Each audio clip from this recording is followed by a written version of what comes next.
3 দিন হলো সপ্তর্ষিদের বাড়ি থেকে নিজের বাড়িতে ফিরেছে অর্চিতা। রূপসার বিয়ের পরদিনই সন্ধ্যায় চলে এসেছে ও। বৌভাতের অনুষ্ঠানে যাওয়ার কথা থাকলেও যায়নি, কারণ শরীরটা বিশেষ ভালো নেই ওর। জ্বর জ্বর ভাব রয়েছে শরীরে। রূপসার বিয়ের দিন যখন সপ্তর্ষি বিয়ের কথা বলেছিল, তখন প্রাথমিকভাবে আনন্দিত হয়েছিল অর্চিতা, কিন্তু যত সময় গড়িয়েছে বিষয়টা ভাবিয়ে তুলেছে ওকে। এটা তো সত্যি যে সপ্তর্ষি নিজের জেদে সম্পর্ক ভেঙেছিল, কোনো কারণও দেখায়নি সম্পর্ক শেষ করার, কিন্তু এখন আবার ফিরতে চাওয়ার কারণ কি? অর্চিতা কি ওর হাতের পুতুল যে যখন ভালো লাগবে তখন কাছে রাখবে, আবার ভালো না লাগলে দূরে সরিয়ে দেবে? এই রকম মানসিকতা আর যাই হোক সপ্তর্ষির কাছ থেকে আশা করা যায় না।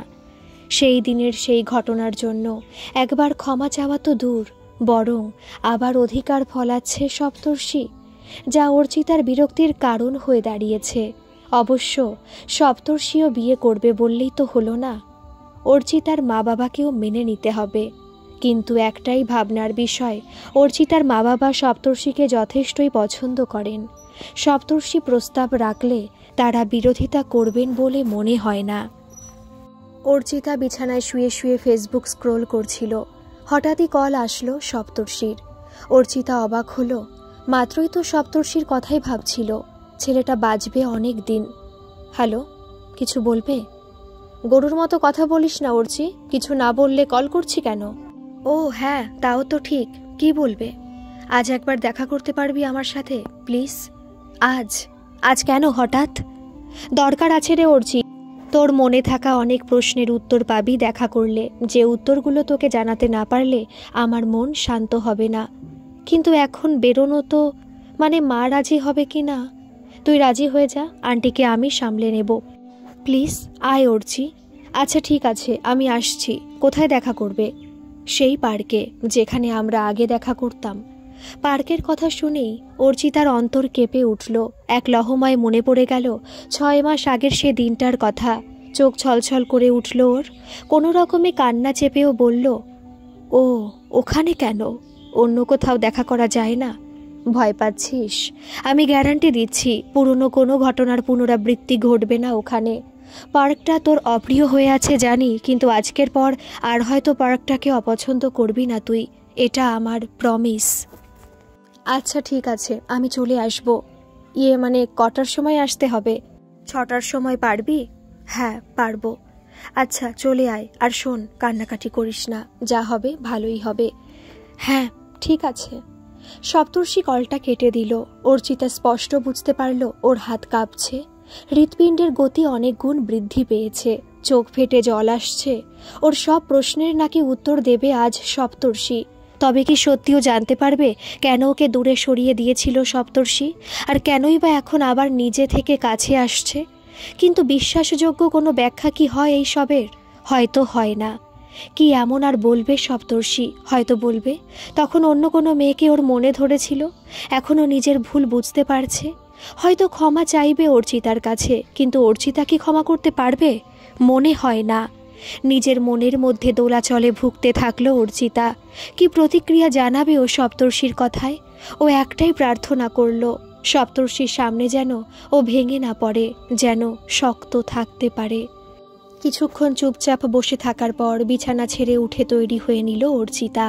পরল একটা পিচ কালারের চুড়িদার, চুল খোপা করে বেঁধে নিল, সুন্দর করে ওড়নাটা নিয়ে তারপর মায়ের ঘরে গিয়ে বলল, মা আমি বেরোচ্ছি। কোথায় যাবি? অর্চিতা একবার ভাবল সত্যিটা বলবে না, কিন্তু মায়ের কাছে মিথ্যা বলতে মুখে বাঁধল ওর, তাই বলল, সপ্তর্ষি ডেকেছে তাই যাচ্ছি।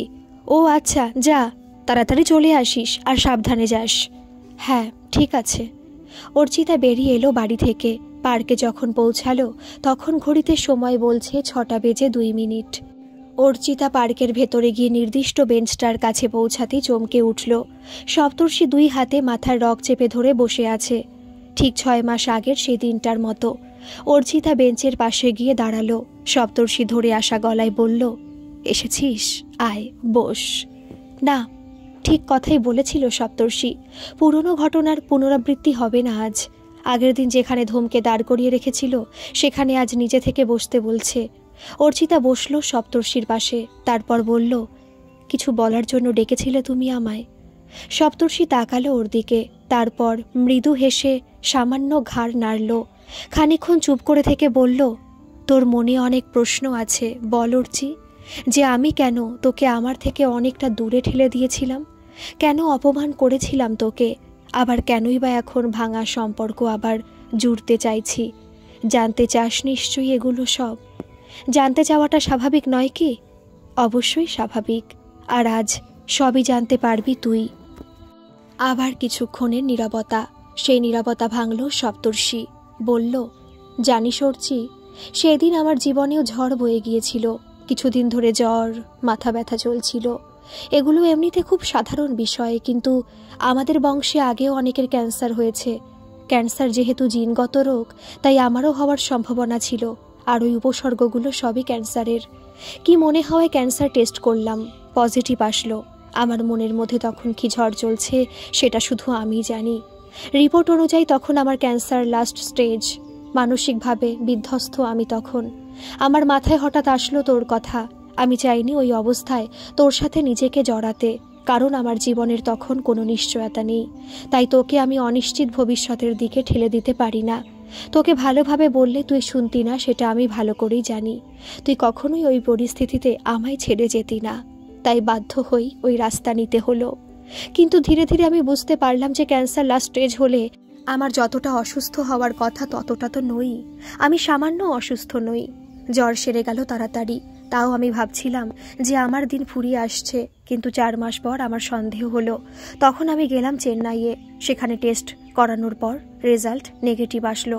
মানে এখানে রিপোর্টে ভুল ছিল, ভাবতে পারিস। প্রথমে আমি চিকিৎসা করাইনি কেন? ক্যান্সার এমন একটা রোগ যেখান থেকে মানুষ বেঁচে ফেরে না খুব বেশি। তাই আমি ভেবেছিলাম আমিও বাঁচব না, আর তাই বাড়িতে জানাতে চাইনি। মা জানলে একদম ভেঙে পড়তো রে। তোর অবিশ্বাস্য লাগতে পারে সবটা, কিন্তু আমি তোকে সব রিপোর্ট দেখাতে পারি। প্রমাণ আছে আমার কাছে সব। অর্চিতা অবাক হয়ে তাকিয়ে রইল সপ্তর্ষির দিকে। এই তাহলে ঘটনা? আর ও এত কিছু ভাবছিল? অর্চিতার চোখের কোল বেয়ে জল গড়িয়ে পড়ল। সপ্তর্ষি নজর এড়ালো না সেটা। ও ব্যস্ত হয়ে উঠে বলল, এই কাঁদছিস কেন? কাঁদবি না একদম, সহ্য হয় না আমার।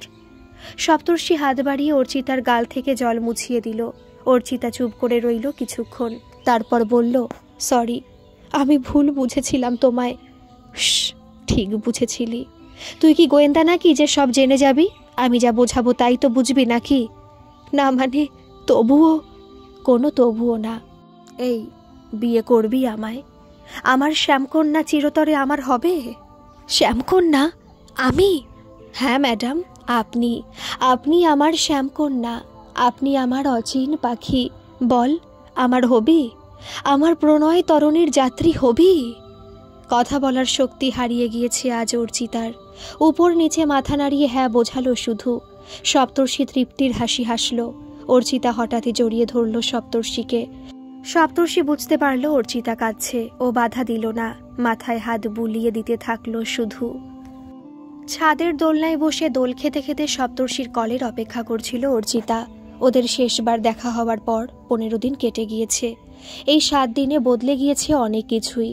অর্চিতাদের বাড়িতে রমলা দেবী এবং সৌরভবাবু নিজেরা এসে কথা বলেছেন সপ্তর্ষি অর্চিতার বিয়ের ব্যাপারে। আর ওনারা দেরিও করতে চান না এই বিয়েতে। তাই আগামীকাল অর্চিতা এবং সপ্তর্ষির বিয়ে। কম সময়ের মধ্যে হলেও 2 বাড়িতেই ধুমধাম পড়ে গিয়েছে এই বিয়ে নিয়ে। শুধু অর্চিতা আর সপ্তর্ষির দেখা সাক্ষাৎ বন্ধ করে দিয়েছে 2 বাড়ি থেকে। তাদের একটাই কথা, বিয়ের আগে বর বউয়ের কোনো দেখা হবে না। অগত্যা ভিডিও কল আর ভয়েস কলই ভরসা। অর্চিতার অপেক্ষার অবসান ঘটিয়ে সুরেলা আওয়াজ করে বেজে উঠল ওর ফোন। ফোনের স্ক্রিনে সপ্তর্ষি নামটা দেখে ঠোঁটের কোণে মৃদু হাসি ফুটে উঠল অর্চিতার। ও রিসিভ করলো কলটা। হ্যালো। কি করছিস? দোল খাচ্ছি। তুই কি বাচ্চা নাকি যে দোল খাচ্ছিস? হ্যাঁ, বাচ্চাই তো। আজ বিয়ে করলে কাল বাচ্চার মা হয়ে যাবে, সে নাকি বাচ্চা, ঢং। কথাটা শুনে রাগ উঠলেও সপ্তর্ষির বলার ধরন দেখে হেসে ফেলল অর্চিতা। ওপাশ থেকে সপ্তর্ষিও হাসল। তারপর বলল, কাল সকালে হলুদের অনুষ্ঠানে কি পরবি, শাড়ি না লেহেঙ্গা? তোমার সাথেই তো গিয়ে অত সুন্দর শাড়িটা কিনলাম, আবার জিজ্ঞেস করছো কেন? ম্যাডাম মনে হয় ভুলে যাচ্ছেন যে তিনি একটা লেহেঙ্গাও কিনেছিলেন, কারণ তখনও তিনি ঠিক করে উঠতে পারেননি শাড়ি পরবেন না লেহেঙ্গা। ঠিক আছে ঠিক আছে, আর আমার পেছনে লাগতে হবে না। কাল তৈরি হয়ে আমায় ফটো পাঠাবি। সামনাসামনি এসে দেখার তো সাহস নেই, তাই ফটোতে দেখার শখ। চ্যালেঞ্জ করছিস? ধরে নাও তাই। বেশ, তবে কাল দেখতে পাবি। ডায়লগ। হ্যাঁ তাই। এদিকে তো আরেক ঝামেলা হলো। কি ঝামেলা? বিয়ের পর তো তোকে তুমি করে বলতে হবে। ইস, এত বছরের অভ্যেস ছাড়া যায়? প্র্যাকটিস করো এখন থেকেই। হুট, আমার হাসি পেয়ে যাবে। আচ্ছা শোনো না, কাল সন্ধ্যায় কিন্তু তাড়াতাড়ি আমাদের বাড়ি চলে আসবে। আমি অনেক ফটো তুলব। আমি বিয়ে করতে যাচ্ছি নাকি ফটোশ্যুট? দুটোই, 2 in 1। চুলে ফুল গুজবি কিন্তু অবশ্যই। না না মানে? তুমি গুজে দেবে সুন্দর করে, না হলে আর ওই ফুল কেমন ফুল? বাবা, মেয়ের মুখে বুলি ফুটেছে। আচ্ছা ম্যাডাম, আমি ফুল নিয়ে যাব আপনার জন্য। আমি জিতেছি। সে তো সব সময় জিতিস, বলা ভালো আমি জিতিয়ে দিই তোকে। হ্যাঁ, আর সারা জীবন এভাবেই জেতাতে থাকবে আমায়। তুই শুধু সারা জীবন আমার প্রণয় তরণীর যাত্রী হয়ে থাকিস। তুমি না বললেও থেকে যাব। আরও অনেকক্ষণ চলল ওদের আলাপচারিতা। কখনো অর্চি হেসে গড়িয়ে পড়ল, কখনো আবার সপ্তর্ষির কথায় কপট রাগ দেখিয়ে গাল ফোলালো। অপর প্রান্ত থেকে সপ্তর্ষিও তাল মিলিয়ে চলল ওর সাথে, যেমনটা সে বহু বছর ধরেই মিলিয়ে চলেছে। কল রাখার পর অর্চিতা ছাদ থেকে নেমে নিজের ঘরে এলো। এসে ফোনটা চার্জে বসিয়ে আয়নার সামনে দাঁড়ালো। খুঁটিয়ে খুঁটিয়ে দেখল নিজেকে, কোথাও কোনো খুঁত দেখা যাচ্ছে কি। কিছুক্ষণ এভাবে দেখার পর ওর নিজেরই হাসি পেয়ে গেল। বিয়ে হবে বলে কি মাথাটা খারাপ হলো ওর? রূপের নিখুঁত অবয়ব তো কখনোই চায়নি। তবে আজ কেন এভাবে দেখছে নিজেকে? আর ওকে সপ্তর্ষি পছন্দ করেছে। সপ্তর্ষির পছন্দে কখনো কোনো খুঁত থাকতেই পারে না। অর্চিতা ঘর থেকে বেরিয়ে একতলায় চলে আসলো। ড্রয়িং রুমে ওর সব কাজিনরা বসে আড্ডা দিচ্ছে। ওকে দেখে মৃত্তিকা বলে উঠল, ওই যে এতক্ষণে আসার সময় হয়েছে ওনার। মহারানী এতক্ষণ কি করছিলেন শুনি? অর্চিতা সত্যিটা বলতে গিয়েও বলল না, চেপে গেল। সত্যি বললেই এখন এরা সবাই ওকে নিয়ে ঠাট্টা করতে শুরু করবে। ও তাই ইচ্ছা করে মিথ্যা বলল। ঘুমাচ্ছিলাম। মৃত্তিকা হাততালি দিয়ে উঠল, তারপর নাটকীয় ভঙ্গিমায় বলল, বাবা, খুব ভালো খুব ভালো। একেই বলে যার বিয়ে তার হুঁশ নাই, পাড়াপড়শির ঘুম নাই। পাড়াপড়শির তো এমনিতেও ঘুম থাকে না, কুটনামি চিন্তা করতে করতে। অর্চিতার কথা শুনে সবাই হেসে উঠল। মৃত্তিকা মুখ বেঁকালো একটু, তারপর বলল, আর কি, আজ একটু হাসি ঠাট্টা করে নি তোর সাথে। কালকের পর থেকে তো আর তোর খোঁজ পাওয়া যাবে না। কেন? কালকের পর কি আমি মঙ্গল গ্রহে চলে যাচ্ছি নাকি? সেটা না, কিন্তু সপ্তর্ষি জিজু যা পজিটিভ, বিয়ের পর তার বউকে অন্যের সাথে কথা বলতে দেবে বলে তো মনে হয় না। মিতু, সপ্তর্ষি ছেলেদের নিয়ে পজিটিভ, আর আমার জানা মতে তুই ছেলে নোস, তাই তোর অত চিন্তা না করলেও চলবে। আবার হাসির রোল উঠল। অর্চিতার পিসির মেয়ে তৃষা বলল, আরে অর্চি দিদি, তোমার বিয়ে হচ্ছে বলে মনে হয় মিতুর কষ্ট হচ্ছে। ওকেও এবার বিয়ে দিয়ে দেওয়া উচিত। পারলে দিয়ে দিতাম, বিশ্বাস কর তৃষা, কিন্তু সমস্যা হচ্ছে ওর এখনো 18 কমপ্লিট হয়নি। বিয়ে দিলে পুলিশ এসে আমাকে ধরবে। মৃত্তিকা রেগে মেগে বলল, আমাকে খেপানো বন্ধ করবি তোরা? অর্চিতা তৃষা একসঙ্গেই বলল, তুই না খেপলেই কেউ খেপাবে না। মায়ামহল আবার ভরে উঠেছে কলরবে। সপ্তর্ষির সব কাজিনরা এসে ভিড় করেছে। রূপসা ওর বরকে নিয়ে এসে উপস্থিত হয়েছে। সব মিলিয়ে এই বাড়ির আমেজটাই এখন আলাদা। আর হবে নাই বা কেন? বাড়ির সব থেকে আদরের ছেলের বিয়ে বলে কথা, সবাই তো আনন্দ করবেই। সপ্তর্ষিদের বাড়ির ছাদে পরিবারের সবাই মিলে বসে আড্ডা দিচ্ছে। মধ্যমণি অবশ্যই সপ্তর্ষি। বিভিন্নভাবে ওকে জ্বালানোর চেষ্টা করা হচ্ছে, আরও নিপুণভাবে সামলাচ্ছে সবটা। তবুও ভাই বোনেরা ওর লেগ পুলিংয়ের সুযোগ ছাড়ছে না। কাজিনদের হাসি ঠাট্টার মধ্যেই সপ্তর্ষি ছোট কাকি বললেন, সপ্ত বলেছিল বটে যে মায়ামহলে তাড়াতাড়ি বিয়ে লাগবে আবার, কিন্তু এত তাড়াতাড়ি যে লাগবে সেটা বোঝা যায়নি। রূপসা গম্ভীরভাবে রায় দিল, বাবা, বুঝলেন না তোমরা? এই সপ্তদা গ্রেট ছাগল হলো ছুপা রুস্তাম। লুকিয়ে লুকিয়ে প্রেম করেছে, কাকপক্ষীটাও টের পায়নি।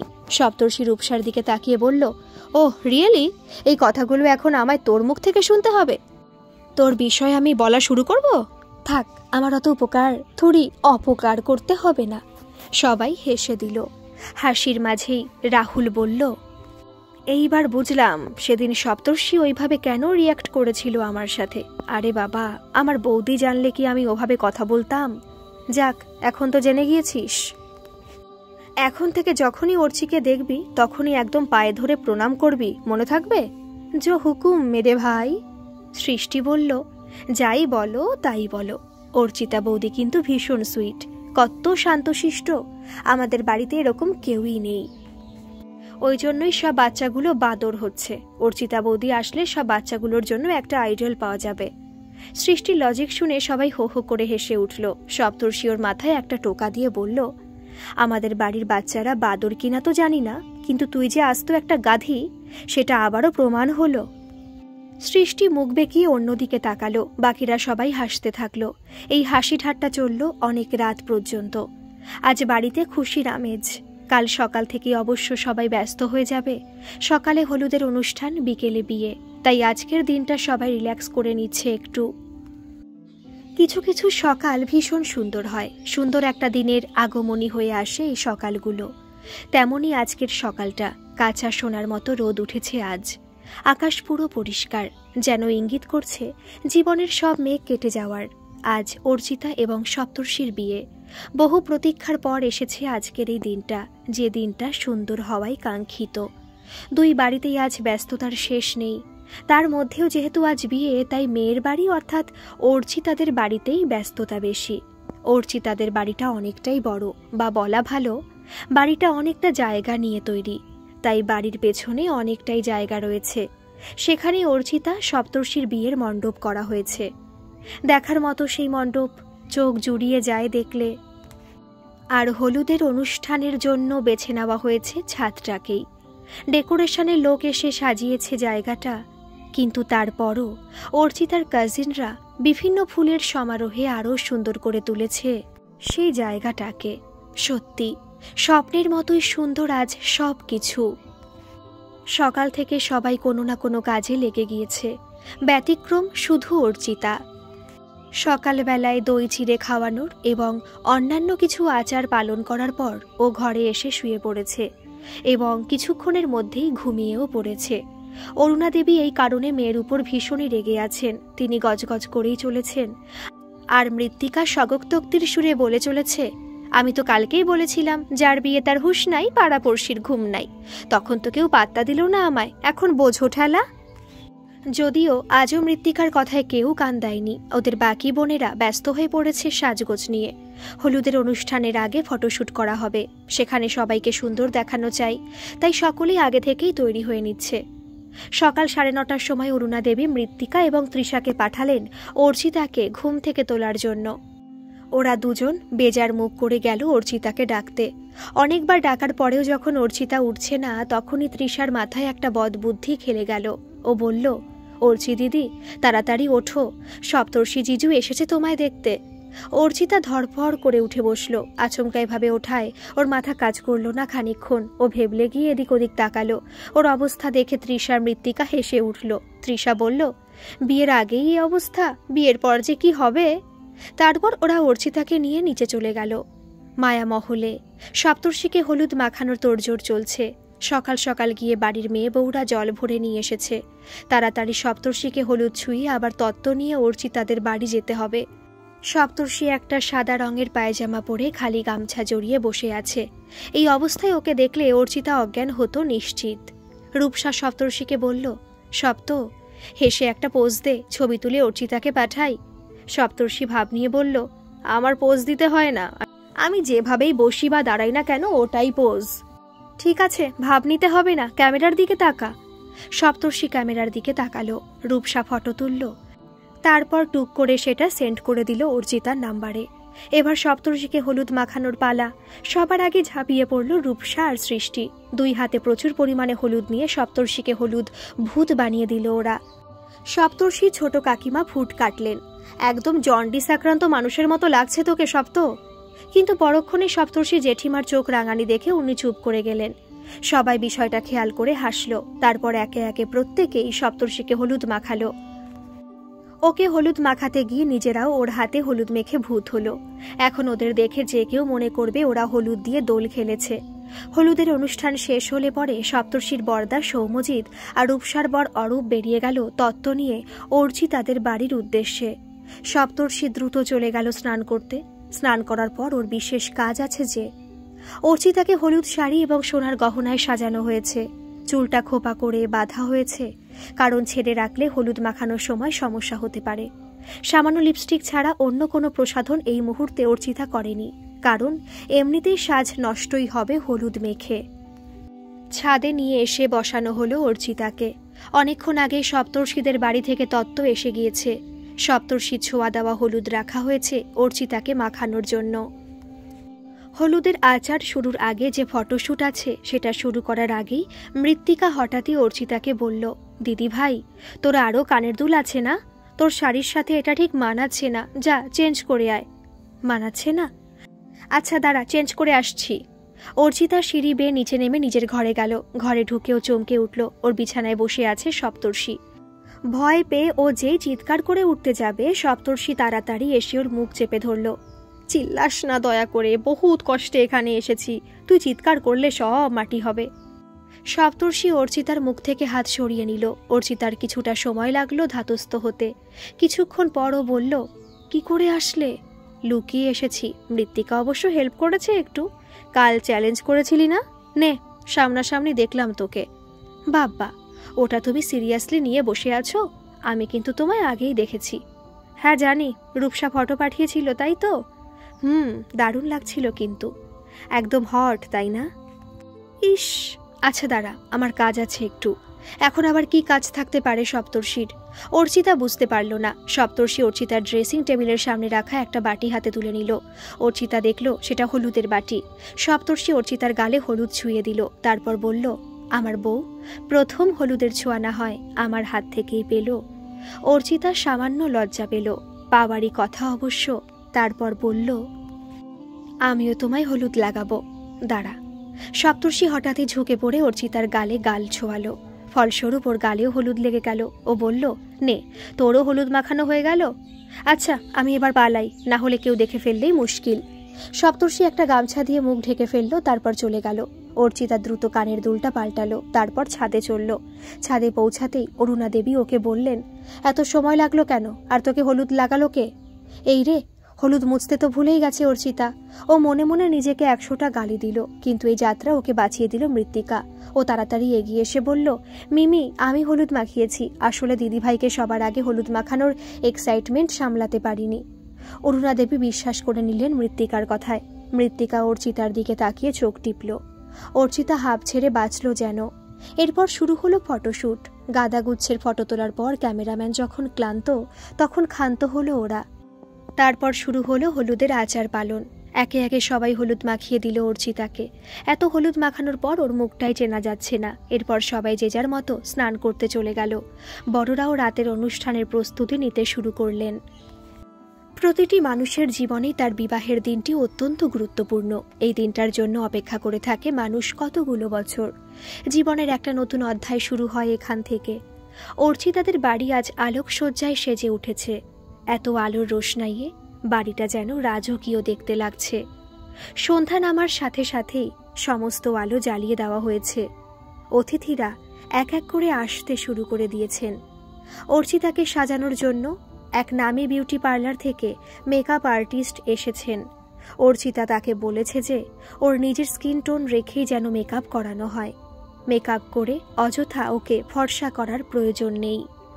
লাল বেনারসি এবং সোনার গহনায় সাজানো হবে অর্চিতাকে। একমাত্র মেয়ের বিয়েতে অর্চিতার বাবা দীপেনবাবু কোনো কমতি রাখেননি। এত পরিমাণ গয়না তিনি মেয়ের বিয়ের জন্য গড়িয়েছেন যে গয়নার আড়ালে হয়তো অর্চিতায় ঢাকা পড়ে যাবে। অর্চিতার এক ঢাল লম্বা চুলও আজকে ছেড়ে রাখার সিদ্ধান্ত নিয়েছে। অবশ্য চুল ছেড়ে রাখলেও সামনে দিয়ে হেয়ারস্টাইল করা হয়েছে। অর্চিতার মনের কোণে এক টুকরো আশা, আজও হয়তো সপ্তর্ষি ওর জন্য ফুল আনবে।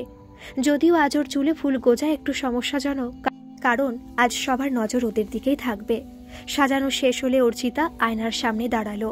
নববধূর সাজে ওকে সত্যি সুন্দর লাগছে। সপ্তর্ষি ওকে দেখলে এখন কি বলবে? সেটা জানার জন্য অবশ্য আরও কিছুক্ষণ অপেক্ষা করতে হবে। অর্চিতাকে সাজানো শেষ হয়েছে কিনা দেখতে মৃত্তিকা ঘরে ঢুকল। অর্চিতাকে দেখেও বলে উঠল, থুতু থুতু, ইস এরকম করছিস কেন?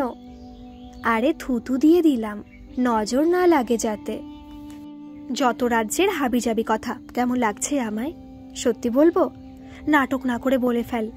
আকাশ থেকে নেমে আসা পরী লাগছে তোমায়। থাক, আর পাম দিতে হবে না।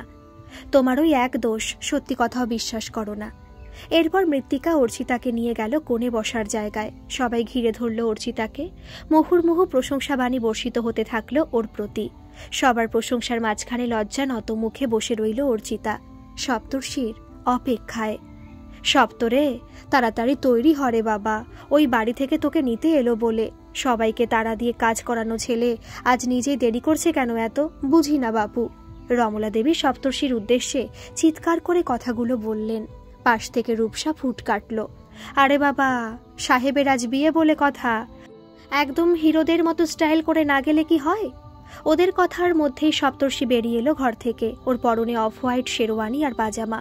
চুলগুলো আঙুল দিয়ে সেট করতে করতেও বলল, সপ্তর্ষি তো জন্ম থেকে হিরো রূপুদি, ওর জন্যই তো এই বাড়িতে সবাই আমার স্টাইল স্টেটমেন্ট কপি করে। আর যদি বিয়ের কথা বলো, তা একটু তো স্টাইল করতেই হবে, হাজার হোক দ্য গ্রেট সপ্তর্ষির গ্র্যান্ড ওয়েডিং বলে কথা। হ্যাঁ হ্যাঁ, সে তো বটেই। ওদের কথার মধ্যেই খবর এলো অর্চিতাদের বাড়ি থেকে গাড়ি এসেছে সপ্তর্ষিকে নিতে। সপ্তর্ষি দ্রুত জুতো পরে বাড়ির বাইরে বেরিয়ে এলো। তারপর বাড়ির বাকি সদস্যদের দিকে একবার হাত নেড়ে উঠে বসলো গাড়িতে। সপ্তর্ষি এসে পৌঁছেছে অর্চিতাদের বাড়িতে। অর্চিতার মা অরুণা দেবী ওকে সুন্দর করে বরণ করে এনে বসালেন অর্চিতার পাশে। সপ্তর্ষি এক ঝলক অর্চিতার দিকে তাকিয়ে চোখ ঘুরিয়ে নিল। এখন সবার সামনে তো আর হা করে তাকিয়ে থাকা যাবে না। বেশ খানিকক্ষণ ওদের সামনে ভিড় জমে রইল। নতুন বরকে দেখতে কচি কাচাদের মধ্যে হুল্লোড় পড়ে গেল। অতিথিরা এসে আশীর্বাদ করে গেলেন হবু নব দম্পতিকে। সপ্তর্ষের অর্চিতা শুধু সবার কথায় মৃদু মৃদু হাসতে লাগলো। ওদের সামনে থেকে ভিড় একটু সরলে সপ্তর্ষি এবার পূর্ণ দৃষ্টিতে অর্চিতার দিকে তাকালো। অর্চিতা বলল, কি কেমন লাগছে আমায়? সপ্তর্ষি একটু হেসে বলল, সুন্দর, কিন্তু একটা জিনিসের কম আছে। কি বলতো? ফুল? একেবারেই তাই, দাঁড়া দেখছি কি করা যায়। সপ্তর্ষি মৃত্তিকাকে ডেকে পাঠালো। তারপর ফিসফিস করে বলল, কোথাও থেকে একটা লাল গোলাপ নিয়ে আসতে। মৃত্তিকা মুচকি হেসে নির্দেশ পালন করল। বাকিদের চোখের আড়ালেই সপ্তর্ষি গোলাপটা অর্চিতার কানে গুজে দিল। তারপর বলল, এবার পারফেক্ট লাগছে। অর্চিতা হাসল, পারফেক্ট ওকে লাগছে নাকি ও একজন পারফেক্ট জীবন সঙ্গী পেল আজ, বলা মুশকিল। তবে এটা বলা যেতেই পারে, সপ্তর্ষির মতো জীবন সঙ্গী পাওয়া অনেক ভাগ্যের ব্যাপার, যে সৌভাগ্য অর্চিতার হয়েছে। অর্চিতা সপ্তর্ষির বিয়ের লগ্ন অনেক দেরিতে, তাই অনেকক্ষণ ধরে ওদের ফটো তোলা হলো। ওরা বিভিন্ন পোজ দিতে থাকলো আর ক্যামেরাম্যান ফটো তুলতে থাকলো। বেচারা ক্যামেরাম্যান বোধহয় আফসোস করছিল যে কেন এই বাড়িতে এসেছে ফটো তোলার জন্য, কারণ সকাল থেকে মনে হয় তাকে দিয়ে 1000-এরও বেশি ফটো তোলানো হয়েছে। অবশ্য ফটো তোলানোর মাঝে মাঝেই ক্যামেরাম্যানের জন্য স্টল থেকে চিকেন পকোড়া, কফি ইত্যাদি আসতে থাকলো, যা দেখে অর্চিতার বেশ লোভ লাগলো। কিন্তু কিছু করার নেই, ও সকাল থেকেই উপোস। ফটো তোলা শেষ হওয়ার পর পুরোহিত মশাই ওদের নির্দেশ দিলেন বিয়ের পিঁড়িতে বসার। ছাদনা তলায় বসার পরে পট্টবস্ত্র, শুভ দৃষ্টি, মালা বদল ইত্যাদি আচার পালন করা হলো। দীপেনবাবু অর্চিতাকে সম্প্রদান করলেন। সেই সময় চোখে জল চলে আসলো অর্চিতাদের বাড়ির সবারই। এরপর যজ্ঞ শুরু হলো। অগ্নি সাক্ষী করে বৈদিক মন্ত্র উচ্চারণ করে বিবাহ বন্ধনে আবদ্ধ হলো অর্চিতা সপ্তর্ষি। এরপর 7 পাক ঘুরল দুইজন একসঙ্গে। পাশ থেকে বাকিরা পুষ্প বর্ষণ করতে থাকলো। অর্চিতার মনে পড়ে গেল রূপসার বিয়েতে সপ্তর্ষির দেওয়া প্রতিশ্রুতি, একদিন আমরা দুজন এভাবে ঘুরব, বাকিরা পুষ্প বৃষ্টি করবে। বিশ্বাস কর অর্চি, সেই দিনটা খুব বেশি দূরে নেই। আজ সপ্তর্ষি ওর প্রতিশ্রুতি রক্ষা করেছে। অর্চিতার মনটা প্রশান্তিতে ভরে গেল কথাটা ভেবেই। এরপর হলো খই পোড়ার অনুষ্ঠান। সবশেষে সময় আসলো সিঁদুরদানের। লজ্জা বস্ত্র দিয়ে অর্চিতার মাথা ঢেকে দেওয়া হলো। পুরোহিতের নির্দেশ অনুযায়ী অর্চিতার সিঁথিতে সিঁদুর পরালো সপ্তর্ষি। অনেকখানি সিঁদুর এসে পড়ল অর্চিতার নাকের উপর, যার অর্থ ধরা হয় স্ত্রীর প্রতি স্বামীর ভালোবাসা বিপুল। এভাবেই ওদের বিয়ের ধর্মীয় আচার সম্পন্ন হলো। ততক্ষণে রাত হয়ে গেছে অনেকটাই। অতিথিরা প্রত্যেকেই বাড়ি চলে গিয়েছেন। বরযাত্রীরাও ফিরে গিয়েছে। অর্চিতার বাড়ির বয়স্ক আর বাচ্চাদের খাওয়া হয়ে গিয়েছে, বাকিরা তখনও অভুক্ত।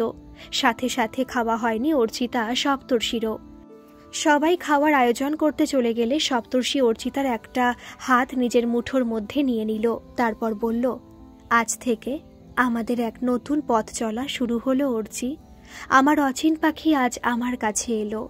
আমাদের প্রণয় তরণী নিজের গন্তব্যস্থলে পৌঁছালো। আজকের দিনটা ভীষণই সুন্দর অর্চি, তাই না?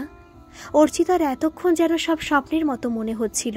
ও সপ্তর্ষির হাতটাকে নিজের আরেক হাত দিয়ে শক্ত করে ধরল। তারপর বলল, আমরা সারা জীবন এভাবেই একসাথে থাকবো তো সপ্তর্ষি? সব বাধা বিপত্তি কাটিয়ে আমরা একত্রে থাকবো তো? সপ্তর্ষি মৃদু হাসল। তারপর অর্চিতার মাথায় হাত বুলিয়ে দিয়ে বলল, জন্ম জন্মান্তরের বন্ধনে আবদ্ধ হলাম আমরা, আর কি কখনো আলাদা হতে পারি? অর্চিতাও হাসল। পূর্ণতা পেল আজ এক সুন্দর ভালোবাসা। আশা করা যায় বাকি জীবনটা সুন্দরভাবেই কাটাবে দুইজন। গল্পটি কেমন লাগলো একটা কমেন্ট করে জানাবেন। ভালো লাগলে একটা সাবস্ক্রাইব করে দেবেন। ধন্যবাদ।